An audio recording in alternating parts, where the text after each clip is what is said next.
Kaiserganj Bahraich police अधिकारी रवि खोखर द्वारा किए जा रहे उत्पीड़न के खिलाफ हुए संचित वर्मा द्वारा प्रेस वार्ता का आयोजन किया गया। वार्ता कर रहे हैं, क्या कुछ आपके साथ घटना घटी और आप क्या मांग कर रहे हैं उसको लेकर, इसके बारे में? मेरे साथ 13 नवंबर सन 2024 को एक घटना घट गई थी। नकली सोना लेकर हमने 17.5 लाख रुपए एक व्यक्ति को दिया, जिसका नाम धारा सिंह पुत्र पांचूलाल था, जिला अलवर का रहने वाला है। 2-4 बार आया, सामान लेकर गया, छोटा मोटा सामान लेकर आता था और जाता था। इस चक्कर में हमने रख लिया। अब 10-15 दिन बीते जाने पर मैंने उस सोने को गलाना चाहा तो देखा कि वो नकली था। उसके बाद मैं परेशान हुआ और नगर कोतवाली दौड़ा। वहां पर मेरा बहुत प्रयास करने के बाद मुकदमा लिखा गया। मुकदमा लिखने के बाद जांच के आदेश कैसरगंज क्षेत्राधिकारी सीओ रवि खोखर, जो कि क्राइम भी देख रहे थे, उनको दिए गए और उन्होंने जल्द ही इस मामले का खुलासा कर दिया और कुछ आरोपियों को पकड़ लिया। उसमें से धारा सिंह के साथ साथ 5 अन्य व्यक्तियों को पकड़ा गया और 2-3 दिन तक उन्होंने अपनी कस्टडी में रखा। उसके बाद उन्होंने हमको बुलाया कि अपराध शाखा आइए और पहचान कराइए कि यही व्यक्ति थे। हम गए और अपराध शाखा में जाकर उनको पहचान किया कि ये धारा सिंह है और इनके साथ कुछ 5 व्यक्ति और भी थे जो शामिल थे।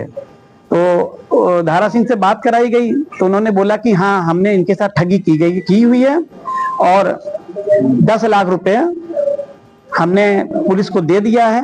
बाकी के बचे हुए रुपए आपके कल सुबह घर वाले मेरे लेकर आ रहे हैं।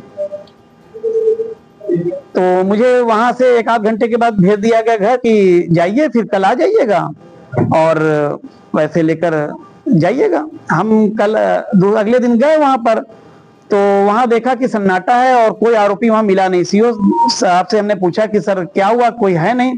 कहें कि संचित सबको छोड़ दिया गया क्योंकि तुम्हारे मुकदमे में कोई दम नहीं था। हम कहा सर आप ही लोगों के द्वारा मुकदमा लिखवाया गया, हमने लिखा और इसमें कोई कैसे क्या कर दिया? तो उन्होंने बोला कोई दम नहीं था। ठीक है, कोई बात नहीं। हमने कहा हमारा रुपया क्या हुआ जो आज 7.5 लाख आने थे और 10 लाख कल रखे हुए थे आपके पास? तो बोले कोई रुपया नहीं है, आप जाइए और इस मैटर में हमसे कोई बात मत करिएगा।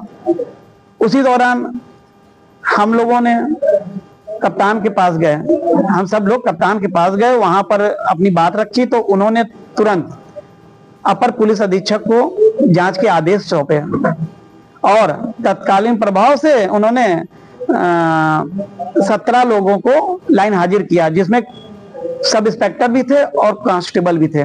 लेकिन क्षेत्राधिकारी श्रीमान रवि खोखर जी को उन्होंने कुछ नहीं किया।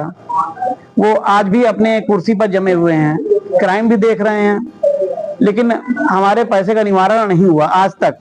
तो आप क्या चाहते हैं? आपने उनके खिलाफ कहीं और कुछ शिकायत करी? जी, हमें आईजी के पास किया, डीआईजी के पास भी किया और कई लोगों के पास हमने शिकायत किया। वहां से जांच के आदेश भी आए हैं गोरखपुर से। आपके मामले में कितना करीब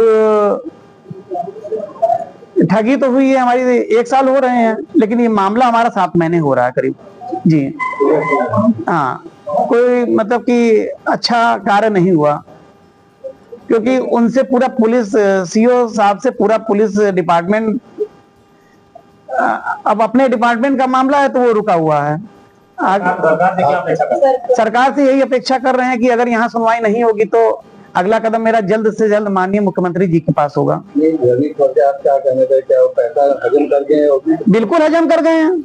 जब मेरा पैसा नहीं मिला, अपराधी बोल रहा है कि 10 लाख रुपए दिए, 7.5 लाख कल आ रहे हैं और कुछ व्हाट्सएप चैट भी मेरे पास है जिसमें 10 लाख रुपए का जिक्र है। किसके सीओ द्वारा? हाँ, रवि खोखर से? हाँ, कुछ व्हाट्सएप चैट थे मेरे पास, उसमें 10 लाख का जिक्र है। जैसा कि आप बता रहे हैं, इसमें आपको सोना जो बेचा था सामान जी, आप सुना रहे हैं, आप कोई भी गिरवी भी रखते हैं तो पहले उसकी जांच नहीं जांचा था हमने। एक पीस चेक किया था, उसको वो क्लियर था, 85% आया था तो उसने कहा कि लाइए दे दीजिए, इकट्ठा करके दे देते हैं। थोड़ा बहुत जानकारी थी उसके, वो आता जाता था, तो हमने कहा कि ठीक है आप रख लीजिए अपने पास। तो इकट्ठा करके उसने हमको दे दिया, हमने रख लिया। लेकिन उसने जाते समय ये भी बोला कि आप 10-15 दिन इसको कुछ मत बोलिएगा, मैं वापस कर लूंगा, आपको पैसा दे दूंगा। मीडिया के माध्यम से क्या कहना चाहते हैं? मीडिया के माध्यम से ये कहना चाहते हैं कि जहां तक मेरी आवाज जाए, या सरकार तक या पुलिस विभाग तक, तो पूरी तरह से जांच करे, और निष्पक्ष जांच अगर कर देगी सरकार इनके खिलाफ, तो बहुत से मामले निकल के बाहर आ जाएंगे। और कुछ 1-2 सुनारों का भी मामला है जो सिवान जी के अंडर में ही है। वही कैसा बन रहा है? जी, वो भी कैसरगंज का ही मामला है। वो तो करीब 1.5 करोड़ का मामला है। 1-2 ही महीने पहले आया है वो। पूरा परिचय दीजिए। मैं संचित वर्मा, पुत्र राम मोहन वर्मा, मीरा खेलपुरा बहराइच का निवासी हूँ। एक छोटी सी दुकान है मेरी घंटा घर पर, लेन देन वहीं से करता हूँ सोने चांदी का। New Manju jewellers. जी।